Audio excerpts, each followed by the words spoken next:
motor na dinadrive nila? Benelli Moto V 200cc lang. Ano ma'am, kamusta po yung experience mo sa motor? Napakabait niya sa akin. Napakabait ng motor. Like, foolproof.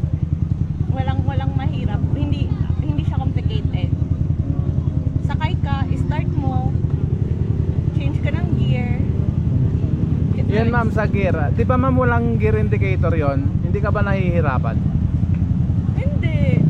Kasi alam mo sa sarili mo kung nakailang angat sa kababa ka. Hindi mo siya pinapakaramdaman ma'am kung nagugulangan na yung takbo niya? Hindi, pag paangat. Pag magdadagdag ka na ng gear. Like, mararamdaman mo pag kapos na, gano'n, or something. Pero ma'am, pag pinadrive ka ng tulad niya, mga ganyang kababang motor, pero higher cc, ready ka bang sakyan yon? Bibilhan mo ba ako? Hindi, tinatanong lang po kita kung ready ka nang sumakay sa mga ganong klaseng kataas sa cc ng motor. Oo, basta akin yung motor. Ayoko nang hiram. Nakakatakot. Anong pangarap mong motor ma'am? Ano bang pangarap kong motor? Vulcan o di kaya Rebel, yung 1100cc. Tapos, aren't you gonna ask me first what I do for a living? Anong ginagawa mo sa buhay? Housewife. Alam ma'am, ayaw mo ng mga V-twin engine ng mga motor? Gusto. May nakita nga ako, ano ba yung Victorinox ba yun? 250cc lang, tapos V-twin. Ewan ko, sana yung boyfriend ko or asawa ko ma-realize yun na gusto ko ng gano'n. Bilan niya ako.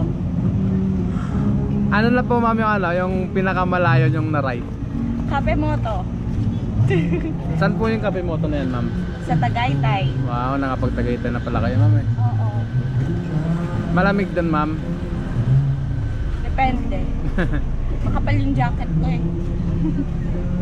So ano ma'am, anong masasabi niyo sa mga lady rider na gusto or mga babae na gusto mag-umpisang magmotor katulad niyo po? Pag magaling na ako, sasabihin ko sa kanila yung payo. Pare-parehas kami, pinifigure out ko pa rin kung paano. So far, I have fallen down twice pa lang. So, Twice pa lang no? oo. Kamusta yung experience ma'am? Sa pagtumba, Yes po. okay naman. Huwag mong hawakan yung motor para hindi ka makalaskat. So it won't drag you. Tapos, ano pa ba? Ano pa ba yun? Ano na ma'am, anong gusto mo, anong pwede mong sabihin sa mga babaeng natutumba na ayaw na magmotor o natatakot na magmotor? Kasama yun sa paglaki. Kasama yun sa paglaki. It's part of growth. Tuloy-tuloy lang, no? Tuloy-tuloy lang. Enjoy lang, enjoy. Tsaka bumili kayong insurance. Importante yun. Yes. Tapos, riding Not gear. just your rides or bikes insurance, but also yours. Kailangan insured ka din kasi mas malakas yung loob mo magpatumbling-tumbling kapag insured ka. Hopefully, we will not be able to use it, but at least meron ka, di ba?